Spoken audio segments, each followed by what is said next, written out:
All right. We be back. We're back, guys. We weren't here last week. There just wasn't a lot to talk about, so we just started just to put it off a little bit. Yeah. And we're back with episode 23. Yes, you got it right. 23. Michael Jordan, one of my favorite athletes. Not the Wayne Gretzky. That's not what you said. You said Wayne Gretzky. Gretzky, the favorite. Yeah. Michael Jordan, number 23, my other favorite. That's great that you appreciate what Gretzky did as a boxing fan over hockey, right? I've always was a big fan of Gretzky. I played hockey at the beginning too. I played for like 4 years at a pretty high level, and I wasn't like a great player fast and that, but I was just so tenacious and so like there and flurry. Yeah. Remember flurry? Yeah, absolutely. Yeah, just like I was just like a rough getting in there, you know. Yeah, that's awesome. Yeah. So you appreciate the sport. Definitely. Yeah. I was always a big fan of hockey. Yeah, Gretzky was pretty amazing. Edmonton Oilers. Yeah. LA Kings. Gretzky was just something else. Yeah. He was amazing. And he had a good support team around him. Yeah. Right, with Messier right there. Oh, Kevin Lowe. Lowe, McSorley, Grant Fear, Glenn Anderson. Yeah, like where do you stop here, man, with that team? But okay. Let's get back to what we digress. Our podcast is about. Doc and the Boxer. We're at episode 23, and we're talking boxing news, guys. Boxing relevant stuff that's happened in the boxing world. Yeah. Some things about us, about my career and things like that, and how it pertains to now. Doc can just give us as expert insight on the medical side of the sport and all that. Yeah. And we got Doc and the Boxer. Yep. And now 23, episode 23. 23. Lots to talk about because this is a busy weekend of fights. Yeah. And because last week there wasn't that much to talk about, but this week there definitely was. And we got to start with the biggest topic of the weekend was the Deontay Wilder, the Bronze Bomber, Bomb Squad. He's hilarious, man. He's a funny guy. He's a character. I like him. Yeah. I really like him as an athlete. Look, he got into boxing. He was a little bit older. Yeah. And he within 2 years of boxing, he went to the Olympics. Yeah. And won a bronze medal. That's amazing. For the USA, like that's crazy. Because if you win medal, going to the Olympics is great. That's amazing. You're winning medals at the Olympics. That's crazy. Like you're a really, really good fighter. Was he like the only American to medal in that Olympics that year? I think that was 2008 Olympics. Yeah. Beijing. Was that Earl Spence Jr.? Was he the only one to medal on when he went? Wait, maybe I'm wrong with that. 2008, see? Because Earl did Earl bronze medal? He did, I think. Anyway, speaking of Earl Spence, did you see the pictures now been released of him? The car accident? Not the car accident, but him. A picture of mugshot. How did it look? He had it wasn't that bad. He had like a red eye. Yeah. His eye was all red. He had some lacerations on his face and stuff, and from that horrific car accident that could have been career-ending and life-altering. Absolutely. Remember, what was his name? He always fought the Argentinian. And in the rematch, he got knocked out really bad, and he was in a motorcycle accident soon after and was paralyzed. Do you remember? That was, that was Paul Williams. Paul Williams, that's it. Sergio Martinez. Yeah. That was who he fought. They fought the one time. Twice. And the second time, one of the highlight knockouts. Highlight real KO. Yeah. Yeah, he did. Paul the Punisher Williams. He was he became handicapped after his motorcycle accident. Yeah, so he's lucky, Earl Spence. Very lucky, man. Yeah, could have been life altering, like we're saying, right? And those pictures were kind of gruesome, but at least we got to finally see something. I don't know what has been said in terms of where he's at, when he's going to fight. I don't think anything has been said because I think they're just keeping it. Was he charged with anything? He just received. I think he just received probation for the DUI, but he wasn't charged. So he did have high blood alcohol. He must have. And in a car with speed. Mm-hmm. That's a recipe. Total scar there. Disaster, yeah. But anyways, let's get back to the fight on the weekend, and we're talking about we just talked about Deontay Wilder, Bronze Bomber, and his rematch with Luis King Kong Ortiz, and dangerous fight. Very dangerous fight. But one thing you can take from this fight is just like the power that Deontay Wilder possesses, and having that one eraser in his hand that's going to change everything on one given punch. The landing of a punch changes the whole fight. Yeah, he was losing the fight up into that point in the 7th round. Yeah, and he landed that huge right hand bang, which southpaws, which Luis Ortiz are more susceptible to getting hit with because you're a southpaw. Let me show you how land one of them right hands. Yeah, well, you could try. Because I might slip and counter. A referee counter, but I know like mosquitoes that bite harder than that. Oh no. So let's talk a little bit about what we saw in the fight, because I liked a couple of things that showed me he's really improved for Deontay since his last fight even. This guy's athletic ability is off the charts, really. He's such an incredible athlete and a very strong mind and intellect. Yeah. He's a smart guy. Can I just and this is just a quote that he goes, my intellect is very high in the ring. Just talk about what you're saying. Yeah, and I agree with that. He is. And so I saw a couple things. I saw patience. Mm-hmm. He wasn't going to reveal what he's going to do and how he's going to throw that right hand. If it'll be looping straight down the middle. Yeah. So I think that created a little bit of caution at times with his opponent. Mm-hmm. But with Ortiz. But also, do you see, and it's the right thing for a orthodox fighter to do, keep moving towards your right, away from that guy's left hand. So he kept getting his foot on the outside. And Ortiz was having trouble at times getting his foot on the outside. Because the big thing with southpaw and an orthodox fighter is that positioning of that lead leg to get it on the outside for your advantage. And when you saw Ortiz was able to accomplish that on Wilder, he was able to get off a combination. Right. So he was positioning himself well. But again, the way he moved, his nice wide stance, Wilder, and sometimes he'd get cut off a little bit. Ortiz would cut off the ring from him moving to the right. Mm-hmm. But most of the time he was crafty. Yeah. And with his footwork. Yeah, he was very crafty. Amazing. I would still like to see him throw more jabs. And throw more punches in general. Because he was losing all the fight on all three scorecards. He was losing 58 to 56, 59, 55, 59, 55. All before.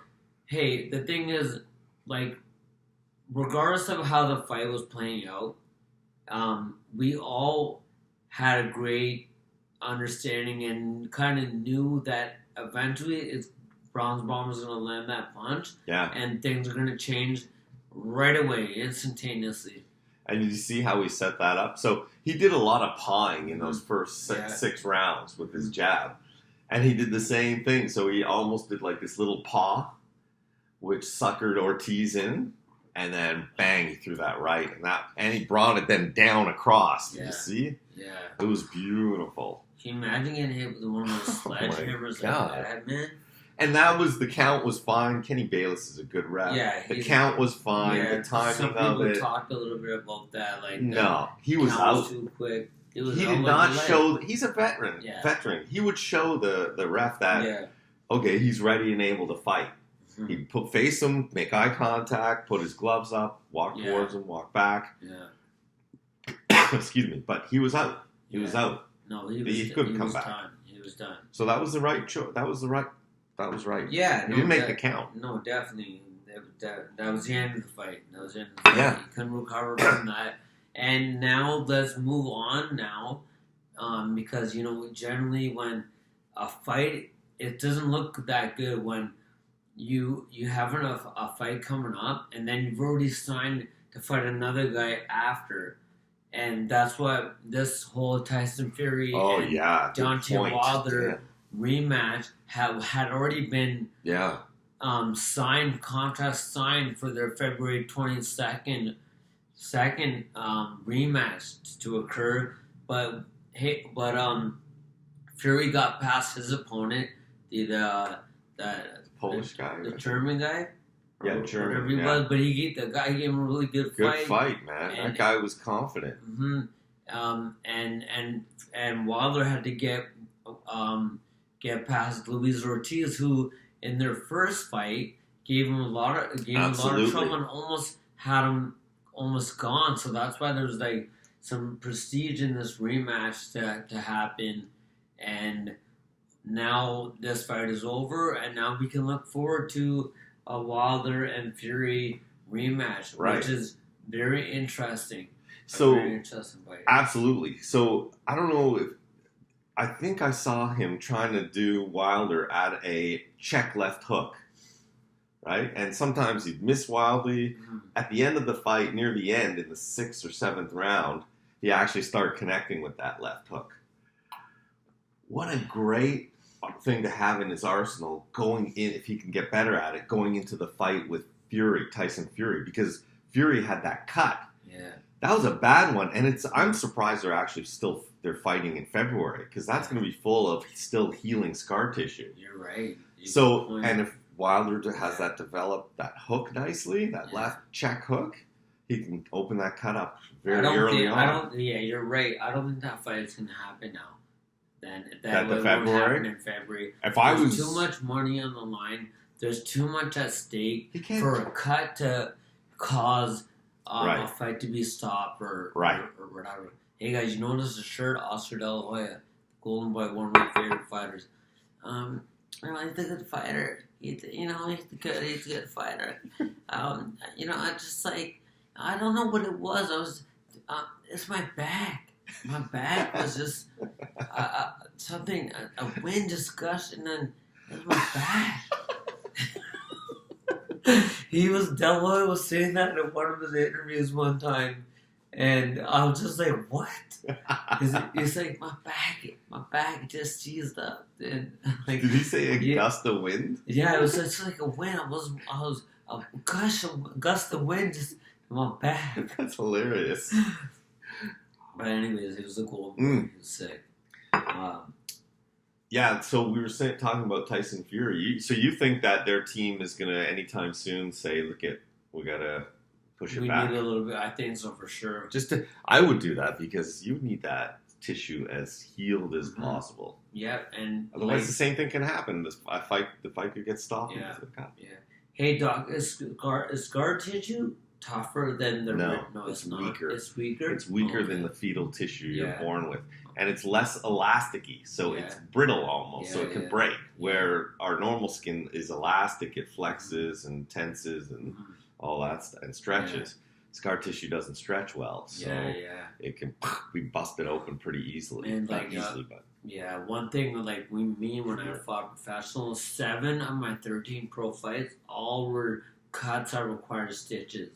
So I have if you look closely on my head, here I got 15 stitches there. Yeah, there's another one there. Yeah, all over. I was just my style in professional, there was too much of the head clashing, and wasn't your nickname Frankenstein?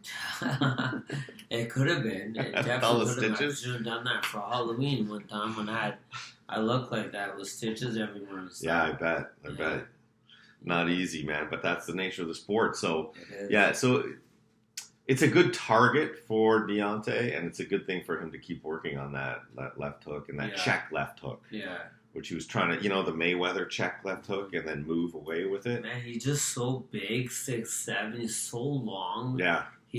look at his reach. Yeah. And look at that power. He's just a very, very dangerous fighter. Whew. Very dangerous. And they were patient. Their whole strategy apparently was to tire him, go take him deep, don't get into skirmishes early when he's got his full power, Ortiz, but let him get a little more tired as the fight goes on, and then look for your spot. That's what he did. Perfect. And this is what he was saying. What a game plan. Deontay is like, you know, my intellect is very high in the ring, even though I don't get credit for it. But I had to go out there. I had to throw my right hand a few times, and I finally got my measurement. So he's talking about that. Yeah, that lazy jab out there. He's finally got his measurement. Measuring the guy. And I took the shot. I seen the shot and I took it. Yeah. I think I heard him one time buzz him a little bit with the hook. And that's that hook that you're right. And he finally got the timing of that hook after the second half of the fight. Like, he fought well in round 6, and then in round 7 did his thing. Yeah. But he got clipped, I think, early in round 7, but didn't bother him, it seemed. And then he was saying, like, that was the start of it, and then I took my cue from there. But Ortiz is one of the best in the world. And one thing I really liked about Wilder and Ortiz, they had mutual respect for one another. Oh, absolutely. And it was very nice to see that, especially after the fight. And then Wilder hugged him, and they were talking for a while. I've talked about it before, but the reason why Wilder first got into boxing, anyways, is for his daughter that had spina bifida, and he's like, I gotta do something for my daughter. And when he got into boxing, now he's where he's at. He's able to help his daughter. But then Luis Ortiz has a similar. His daughter had a similar disease. Yeah. Was it? I think it was spina bifida. I think it was something different. I don't remember. Something. Boy, I can forget the. I'm the medical expert, and I don't remember. And so Wilder was like, I want to help him out. I know if I fight him, he can get a good payday. And he promoted him too in the post-fight press conference, and in the ring, I believe too. He said, I don't know why this guy, maybe he saw some kinks in his armor. Please fight this guy. He's one of the top fighters. Yeah, he was saying that. Yeah, so he was helping him out in his victory. Good, that's great. Yeah. That's good to see. Yeah, I think Wilder's a very good dude. He's a great. I like him a lot. Great person, great fighter. Yeah. He represents the sport well too. We're talking about the knockout. We're talking about Deontay Wilder and his power, which is unheard of power that we've seen in a fighter. And look at here. This will exactly state that best career knockout percentage in heavyweight history, and then one is Deontay Wilder, and he's got 40 KOs and 43 KO, fights. 41 fights. No, because he's 42-0 now, right? Sorry. That's okay. You're so popular. Yeah, that's my family, my brother, and I don't know. We have a group. Anyways. You got to set boundaries with your group. Sunday night it is Doc and the Boxer. It's always family time. Always. You got to make time for the fam.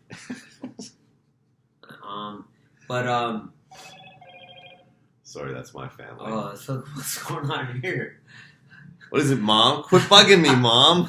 Do you know I'm busy? I'm cleaning my room. So career knockout percentage got Wilder 95% and 40 fights, 41 and 0 and 1 draw. Right. Now he's 42. Now he's 42 and 0 and 1 draw. He's got 40 KOs. He can catch Mayweather except for the draw. So. Rocky Marciano 43 KOs and 49 fights, 87%. Number 2. So he's showing he's one of the best knockout artists in the history of the sport. He is in the history. He deserves much respect. Yeah. He does. He does. Totally. Vitaly Klitschko, number 3, 41 KOs and 47 fights, 87%. George Foreman, 69 KOs and 81 fights. Wow. 85%. That's crazy, eh? Yeah. And then Mike Tyson, 44 KO, 58 fights. 76%. That's ludicrous. That never grows old for me. It's funny as hell, I man. love doing Tyson. I know, he's the best. You remember in Living Color, that show? Yeah. And Damon Wayans used to do the Mike Tyson. Yeah. Tyson was a fight. He was so good. Or no, the older Wayne, Marlon Wayne, or one of the Wayne brothers. Damon. He's the older one, I think. No, it's one other one. Oh, there's an older one that actually, but started the show, I think. Yeah, and we can debate about that, but I know what you're talking about. So, anyways, so that's so that fight, it tied Wilder for the most defenses in heavyweight with Muhammad Ali at 10. Yeah, at 10 defenses from the belt that he won 5 years ago from Bermain. Remember Bermain's different. They had 2 fights. I know Bermain really good. Like, he was on the national team with me and stuff. Great guy, whatever. Nice. But I have to say, like, in that rematch, like, remember the press conference? And Bermain's like, man, I'm gonna be all up in your ass. And like, it's like, and Wilder's just like, and then they had these memes. They were showing you're showing Bermain talking this. I'm gonna be all up in your ass. I swear to God he was saying that. Then 2 minutes later, and then they switch. Then it's Wilder when he knocked Bermain out, and Bermain was on his knees, and yeah, that was a brutal knockout. That settled that. That settled. Has he fought since, Stivern? No, he hasn't. Yeah. But all respect to you, Bermain. Yes, Bermain had those fights with Chris. I think there were 2 fights with Chris Arreola. Yeah, he was good. Bermain was awesome. Fought beautifully and was like punching out some really quick jabs. I was really impressed. Yeah. The guy, he knows how to fight. We wouldn't have made it to that high level like that. So I always enjoyed watching him fight. I like the guy. Yeah. Yeah, we went on a bunch of tournaments together. One year we went to the Olympic qualifier in Tijuana, Mexico, and he was on the team this time too. Oh yeah, nice. Yeah. So let's move on from that fight and then go to the next fight? Yeah, unless just before we do, just one thing actually. Yeah. Who's your pick for the rematch of the Fury, Tyson Fury Wilder fight? Who's your pick? Okay, I'm gonna have to go with Wilder. I just think, I don't know. I just feel like, one thing is that, when they go into their fight, the rematch, it's gonna be in February, and a guy that he just came off, like he just fought, and now he's gonna fight again in February. And when I know a Fury fought, it was last month. I think it was September? Yeah, it was September. Yeah. So he hasn't fought in a while, and Deontay's gonna be a little bit sharper. I was thinking the same thing. And I think that's gonna be because these guys are so evenly matched. Like, look at their first fight, that Fury was able to come back from a big, huge, massive puncher like that, to be down and just come up off the ground from getting knocked That was down. Unbelievable. No one even thought he would do that. And that was that hook, that bang, that boom, and then that boom, the hook, he caught him on the way down. Yeah. 2 shots. Yeah. So I think that's going to be just a deciding factor. And I think he had some big swing and misses in that first fight, Wilder. Mm-hmm. Because Tyson's such a good mover. Yeah. But he was trying to rush it, and he was kind of telegraphing it. I think he's learned from that, Wilder. to be like this whole thing with patience. You don't have to rush in.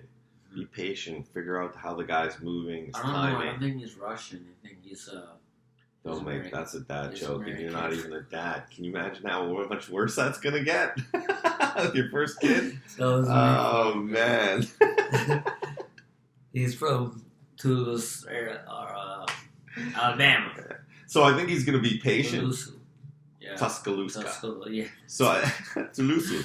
Toulouse, the same thing. So I think he is going to be more patient in that rematch, pick his punches a little better, and figure out Tyson's movement and timing. Yeah. And he's better at he's gotten better with his footwork too. So I suspect he'll use that to his advantage. Yeah. That wide stance worked against Ortiz well too. Do you like that wide stance? I know they always tell you shoulder width apart. I mean, you're never wrong with the stance. I mean, you're wrong if you're like all over the place. Right. But if you're too wide, then more than shoulder width apart, it's not bad. For a guy with long limbs, like true. he can turn it into a kind of an offensive weapon. Yeah. You know. Yeah. Because it's his footwork with those long legs and the way he can cut the ring off quicker. I think can work to his advantage. And he's got to squat more to be more at your eye level, anyways. Damn. So he's got those legs. Yeah, that brings him down a few inches. That's right. Eye level. He does the splits and he's like, your height. Yeah. Okay, so I think we can move on from that one. So let's move on to the next fight of that night. The PBC fight card with the Deontay main event there. And that fight was in Las Vegas, too, at the MGM Grand. On the undercard of this fight was Leo Santa Cruz. Mm-hmm. And it's always great to watch Leo Santa Cruz. And Leo Santa Cruz, he's a great fighter, big volume puncher. Always comes forward. Big, tall, rangy. Lanky. He's got the height, reach. Yeah. He's got a non-stop punching, and we're talking about a guy here who's now 37-1 and one draw and one loss and 19 KOs. Who was his one loss to? Carl Frampton. Yeah, and those fights were good fights. Excellent. And you got to give Frampton a lot of credit for beating a guy. Absolutely. Like Santa Cruz. He was really prepared for that and had a fight plan, and it worked. And in the second fight, Santa Cruz came out a little bit differently. And he couldn't adjust to it. And I love when a fighter fight. makes the adjustment and it comes back and then executes that game plan to nullify what you did previously. Yeah, it's like watching a play or something. Yeah. And you can see how it's going to play out. He's a smart fighter too, Santa Cruz. Yeah, he is. And that fight was super featherweight. Yeah, so that's a weight class up. 130. Yeah. Now he's captured his fourth weight class. Yeah. So champion in 4 weight classes. He's rarefied air right now. Yeah. There's not a lot of fighters that have won multiple titles in 4 more weight classes. The thing is, I think he also called out after this fight. I think he called out Gervonta Davis, but Gervonta's gone up. That's why that belt was available. Exactly. Right? Gervonta went up. Well, if he did Why call him out, if you did, one thing is that call the guy that's going to bring you the most money. Okay. Right? Like Gervonta, and maybe it'll motivate him to come down and wait. Gervonta's got a fight coming up in Baltimore, his hometown. Already sold out. Who's he fighting? He's a pretty big. He's fighting Yorkas Gamboa. Oh wow! 38, 39-year-old. His way past. Oh no! Exactly what I'm He's getting saying. knocked out. Bad. He'll maybe get the first 2 rounds, maybe just because of his speed. Yeah. But it's not gonna last long. Not with a kid like Davis. Come on. I'm actually concerned about his health. Yeah, I mean... Because Crawford knocked him down a few times. Yeah, it hurt him bad. And I want to see the guy get hurt. I didn't even know he's even still fighting and stuff. Yeah. It's hard for fighters to just... He was big back in the day of Juan Manuel Lopez. Yeah, he was, because they came up... I remember at the 2004 Olympics in Athens, and because can you imagine he fought 112 pounds then? Wow. 112. That's small. Yeah. Oh my So God. he was like my height, maybe a little even taller. But I remember us like boxers, we always have to lose weight before the weigh-in. Yeah. But the Cubans, and especially him, he used to, it's Athens summer. He's Puerto Rican. Who? Juan Manuel. Yeah. I've been him 3 times. Yeah, I know. Man. Yeah. He was okay. Big puncher. Yeah. But when he got when Salido beat him twice, he kind of went downhill. Yeah. But anyways, Gamboa, he used to wear all these clothes to sweat all this weight down. Obviously, him running and stuff. I'm like, man, poor guy, but he was a great fighter. He was 112 pounds. He was cleaning up that division there and won the Olympics easily. You know who another lightweight fighter we don't hear about? Any upcoming fights is Mikey Garcia. Why? And I don't know what weight he's going to fight at. There is talk that Manny Pacquiao, his next fight is going to be either Danny Garcia or Mikey Garcia. Really? Yeah. But you got to have the last name Garcia now to fight I just thought of that. Pacquiao? I'm like, wait, there's 2 Garcias. So he might fight Mikey at 147. I'm not. Yeah, it's got to be at 47. Okay, I don't. Yeah, I think he's better at 140 personally. But I think Mikey just chasing the money now. He took that fight with the Earl Spence. Like that's not even a winnable fight. I don't even know. No, that's not his. Even people that were talking, he's gonna beat Earl Spence. Like no way, man. It's totally outgunned. Weight classes in boxing for a reason. Absolutely, and that's why I'd rather see him fight at 140. I don't want to see him fight Pacquiao. I'd like to see Danny Garcia fight Pacquiao. Yeah, I think there's more deserving guys. Maybe, but maybe Pacquiao's team sees that as a marketable fight. And it is. And Angel Garcia is gonna be quite. He's gonna be on a pay-per-view stage now. So so get ready for the Angel Garcia show. He's gonna start calling Pacquiao some stuff. I don't know. That's a great way to sell the fight. You flip this and that. Yeah. I don't particularly like it, although I find him amusing. Yeah. So I don't mind watching him unless he gets too personal. Then I'm not a fan. Yeah. Keep it about boxing. I think he's amusing because it's crazy what he says, and you're just like, you're like, did he just say that? Yeah. Yeah. So, but that's why I hope. That's also why I hope. And plus, he's a good counterpuncher, Danny Garcia, and he counterpunches in bunches, not just one single counterpunch. And he's used to a guy with speed. He's beautiful with his timing. He timed Khan. But Pacquiao's no Amir Khan. Pacquiao's pretty smart in the ring, too. Amir Khan. Poor guy. I can't. And I liked him, too. I thought he was Amir. a decent fella, too. Yeah. Amir? Amir, yeah. Yeah, he was a good fighter. Yeah. Great fighter. Olympic silver medalist. Yeah. That was the same Olympics in Athens. He was blazing through people, and then he was only a 17-year-old kid. And people were like, who is this guy from England? 17-year-old kid. What happened with him first? He was too young to be on the Great team. Remember that? Yeah, I remember that. Yeah, and we talked about that too. You're right. Anyways, but and then he said he'd go back to represent Pakistan. They said no, it's okay. Yeah, they just switched that quick. Jeez. So let's get back more about the Leo Santa Cruz fight. Now Leo's 37-1-1, 19 kills, and like I said, his 4th weight class that he's won at the world title in. At the 130, won the WBA title, vacated by Devontae Davis, and moved up to 135. And the scores of this fight against Miguel Flores, who was 27 years old. Leo Santa Cruz is 31. Unanimous decision on 115, 112, 117, 110, and 117, 110. All for Leo Santa Cruz over Flores. Yeah, and a pretty good fight. But let's move on to let's see him what else he can. Where else is he gonna go at 130? Yeah, and he also said after the fight he wasn't happy with his performance because apparently there was a lot of lulls in the action and some boos from the audience, which I'm against, no matter what the fighters are doing. No, I agree with that. The fact that they're but, in the ring is but that's not enough. But not everyone thinks like that, right? I know. I just don't. I feel bad criticizing a guy that's probably been in training camp for 8 to 12 weeks. Exactly. It's like somebody goes on stage and are a comedian and you start booing them and stuff.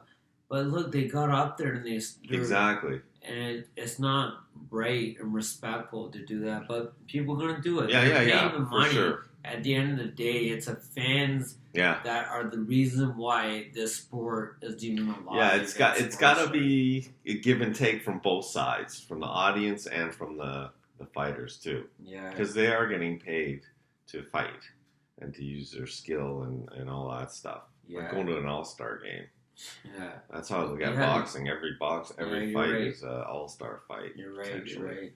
And then Leo Santa Cruz moving up to this weight class, the hardest strength and conditioning coach and did the weight properly, where he's not just gaining some extra weight, a little bit more flabbier. He's getting himself stronger to fill into that put some 130-pound weight class. And Santa Cruz, like, he's got some names on his resume that he's beat. Like, he's beat Abner Maris twice. He won and lost to Carl Frampton. He beat Kiko Martinez, Christian Majares, Alexander Munoz, and Eric Morrell. Do you remember Eric Morrell? Not well. From Madison, Wisconsin, Puerto Rican, 112 pound. He was a good fighter.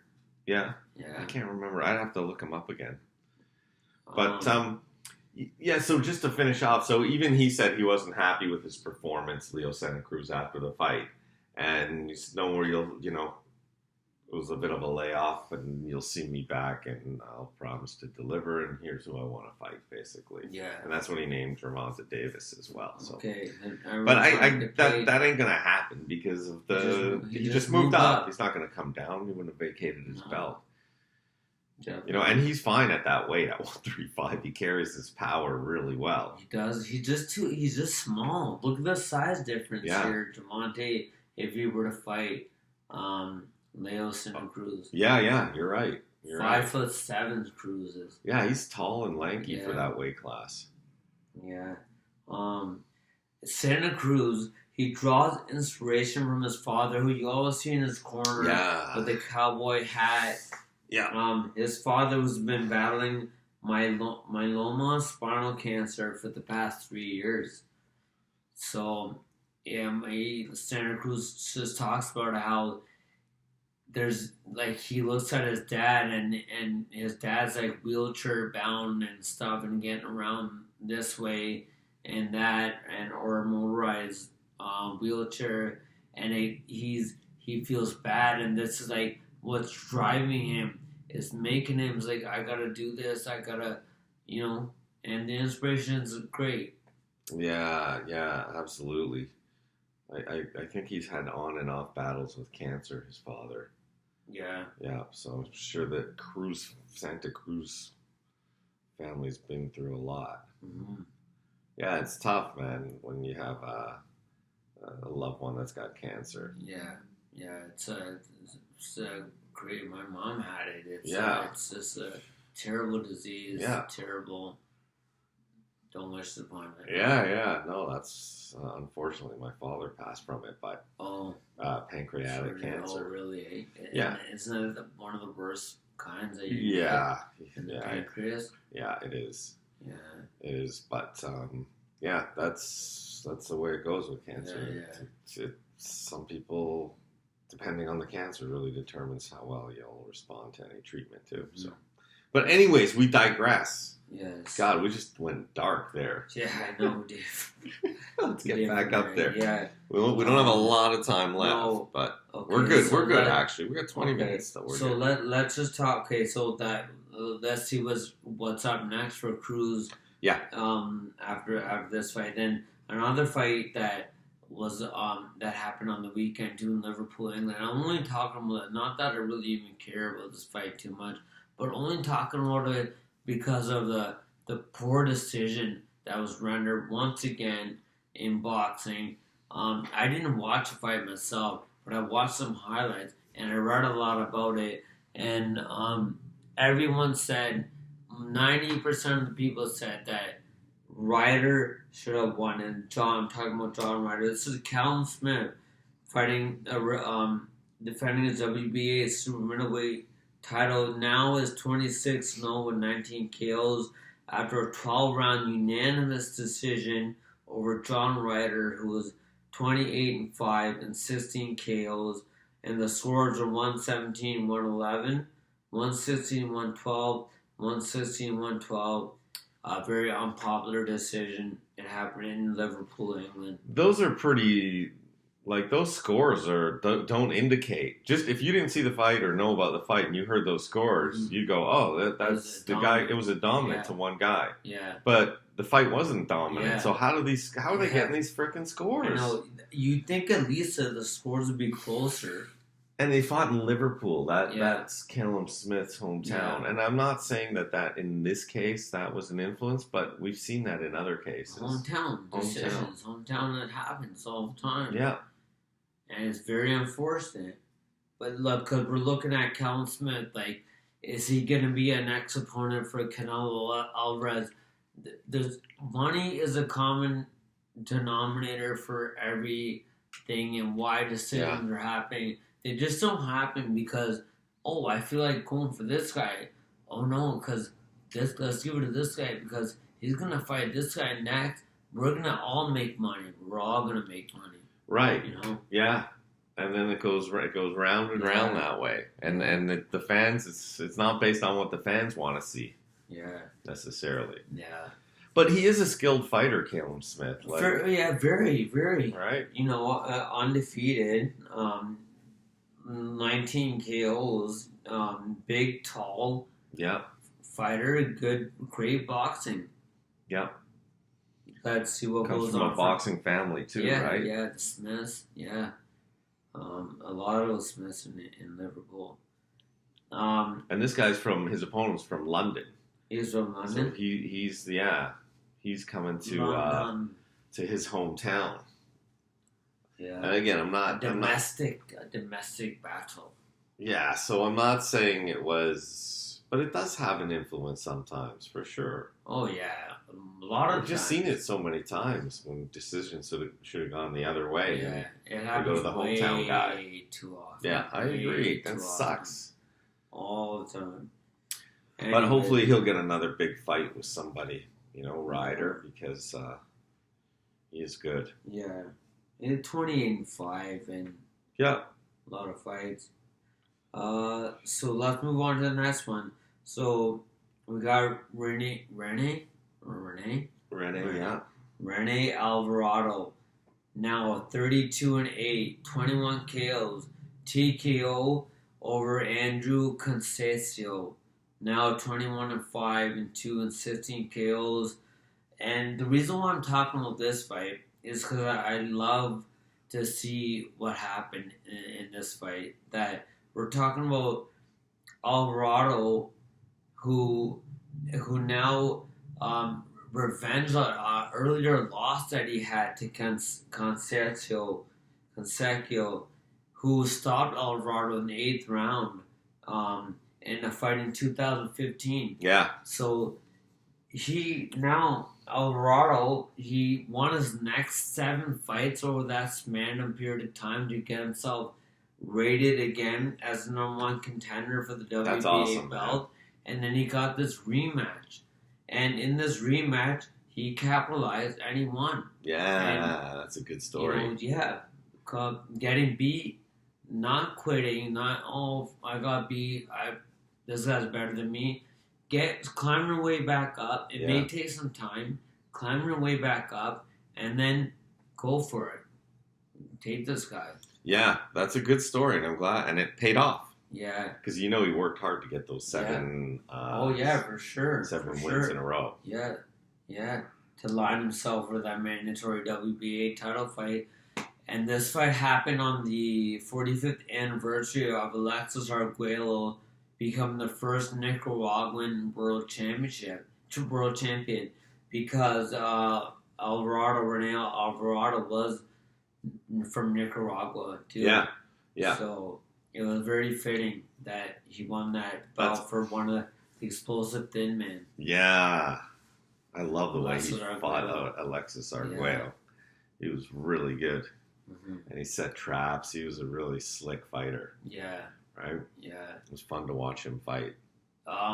Just a little bit about rematches and how nice it was to read about a fight like this that happened where a guy got knocked out and then comes back a few years later, years later, 4 years later, and then knocks out the guy that knocked him out. And it's happened in boxing before, and I know I've already sent you this kind of things that we're going to go over, so I can't just quiz you, because I know you're going to answer them, right? Mm-hmm.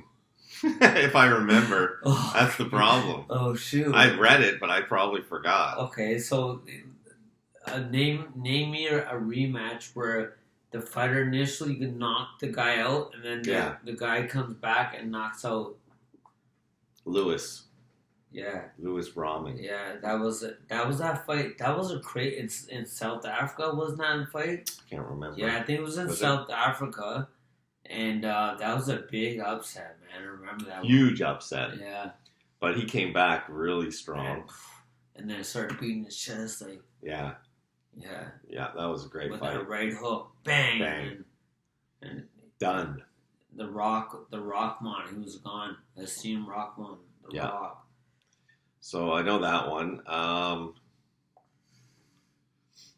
Another one where somebody got knocked out. See, I can't remember them. Okay. You tell me. Holyfield, decisioning Riddick Bowe. Oh, yeah. Did Bowe stop him in the first fight? Yeah, he did. I think so, right? He did. I think he did. And then Holyfield came back to win. Yeah. I don't think this was a stoppage because Barrera and Morales, the second fight. Right. And then Barrera beating Morales after Morales beating Barrera in the first fight. But and this Barrera was weird. Won the third fight. Yeah. And Barrera won the third fight, right? Yeah. And then the first fight was amazing. It's one of the best fights. It was so back and forth. It's an awesome fight. Just like nonstop back and forth, and it was unbelievable. I couldn't even believe what I was watching. Okay, so then I got another one you might add to that list, and that was Israel. What was his name? Vasquez versus Rafael Marquez. Yeah. Yeah. Their series of fights, they were crazy too. Those were crazy ones, yeah. Yeah. But they could be included on that list. Yeah. There's a few other ones. There's Cotto Margarito. Yeah. Cheetorito. Sometimes I have an urge for Cheetos. Cheetos. Cheesies. It ain't easy being cheesy. Another dad joke. I can do it all, man. I can do it all. All you need is a kid in a pot belly, and with those jokes, you're set. I'll never have that, man, because I'm just always staying in shape. Boom, bang, bang. Once a boxer, always a boxer. That's true. It's true. Yeah. There's another fight too. It was Michael Carbajal and Chiquita Gonzalez. In their first fight, Carbajal came back and knocked out Chiquita Gonzalez. But they fought 3 times, but then Chiquita came back and didn't knock him out, but won a majority decision second fight, and then won the third fight too. Yeah. Yeah. And I always loved Michael Carbajal. Me too. From Phoenix. Little hands of stone, they call him. Yeah. He was a hard hitter. Yeah. For a flyweight too. Absolutely. No less than fly. He was 106. Oh wow. 108. It's a small guy. Yeah. Follow him on Instagram. He's always showing boxing technique, and you just love. I just love watching how he's showing things. Like, man, you just over here, go duck down, throw the jab at the top, bang, like little things like that make a big difference in things. Yeah. Changing levels, changing it up, keep your opponent guessing. Yeah.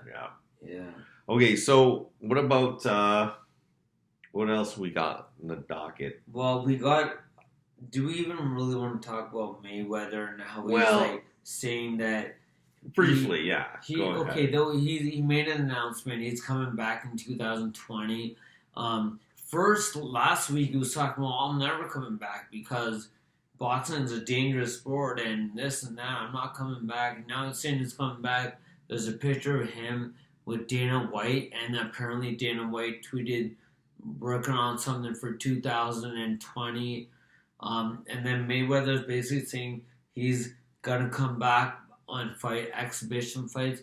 But one thing he always does, whenever there's a big fight coming up, make an announcement, I'm coming back. I'm coming out of retirement. Just to steal the thunder or steal this Wilder fight this weekend. And he wants to steal away from that, and I don't know.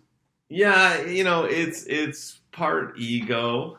It is driven by ego, probably. Totally. But there's a business side to it. It's good promotion, and he's a promoter. He promotes himself. Probably one of the best self-promoters in the history of humankind. He self-promoted himself to $1 billion. Yeah. That's pretty incredible. Yeah. That doesn't make him a great guy. I don't know him, so I don't know if he's a great guy or not. I wouldn't judge him, but without knowing him. But that may be just part of his self-promotion. And if he bugs a few people, well, they'll probably still pay to watch him, see if he'll lose or not. Yeah. So he's still got their dollar in his pocket. Yeah, that's true. It's pretty smart. That's true. Whatever. Let's see him what kind of circus he's going to come up with. Yeah. And probably fight the Khabib guy, the MMA guy. And these guys are definitely going to jump at that opportunity because they're going to make a lot of money. Anytime you're going to, in boxing, whenever you fought Mayweather, it was winning the lottery in boxing. And now it's you fight Canelo like Kovalev. Yeah. And how Kovalev said he was just happy for the fight. Did you just see all this stuff? There's a meme about Kovalev, and it was actually pretty funny, and it was just like a meme basically of like Kovalev's past fights. So look, this is I can't show you guys. Yeah. You can't really see it because of glitter. A little bit, but anyways, look, the Kovalev against Andrew Ward the first time. I overtrained against Andrew Ward the second time. Low blows against Elir Alvarez. I overtrained. It was an accident against Canelo Alvarez. The turnaround was too quick from his last fight to. This guy's always full of excuses. Yeah, he took that money. He took that money and ran. Like he's one of those that just didn't. He wasn't there to win the fight. You think he was there for the money? Yeah, he was just there for the money. That's a big payday, the 11, 12 million that he got. Yeah, it's a great payday. You didn't take too much damage. So, and if you miss out on that opportunity, you'll never get an opportunity like that again. Right. Seize the day. Yeah. At the end of the day, it was a good move for him and his family. Yeah.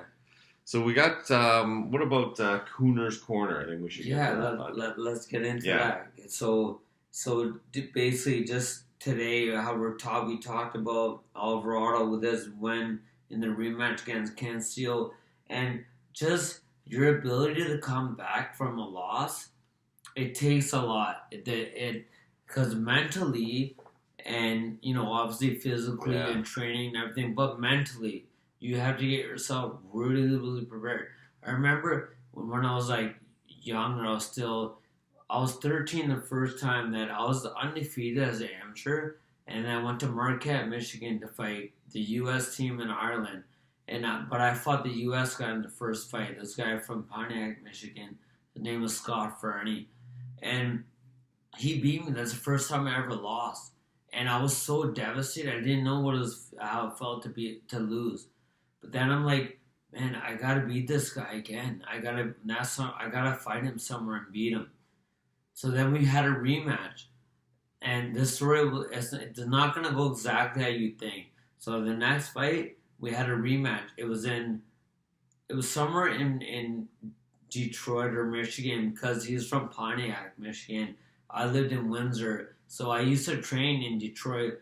And my coach Keith Jackson and Greg Carverson, they took me to fight at the Gourmet House, and I fought Fernie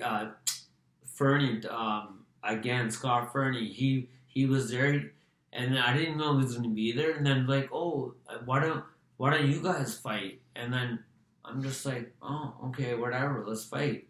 He beat me in a very close decision again. I felt like I should have won.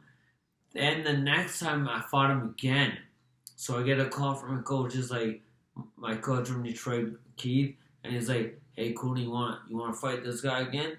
I'm like, "Let's do it." And then we went there to the Gourmet House, same place.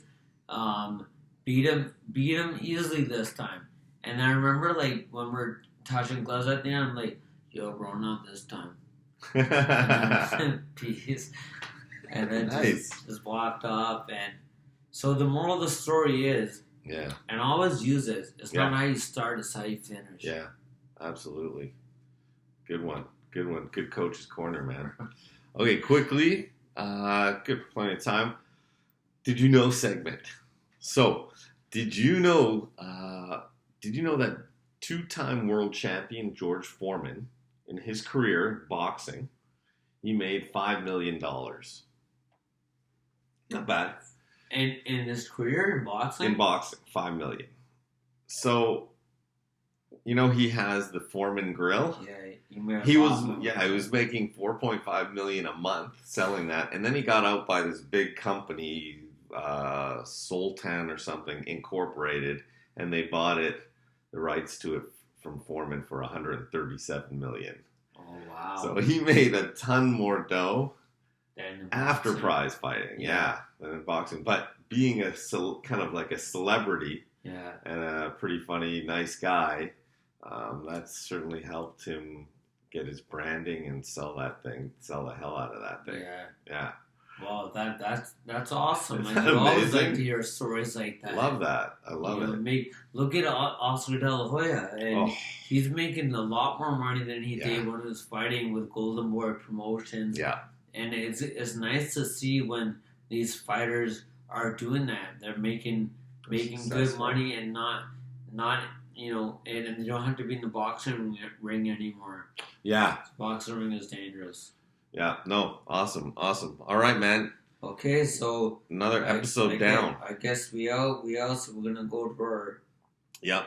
Look for us on Spotify and all those platforms and YouTube. Guys, Doc and the Boxer. Doc and the Boxer. Doc and the Boxer. Doc and the Boxer. Episode 23 concluded. And we'll be back. We'll be back next week. Same place, same time. When I do my gang sign, my son says to me, "What's wrong, Dad? Is that carpal tunnel acting up on you?" All right, bro.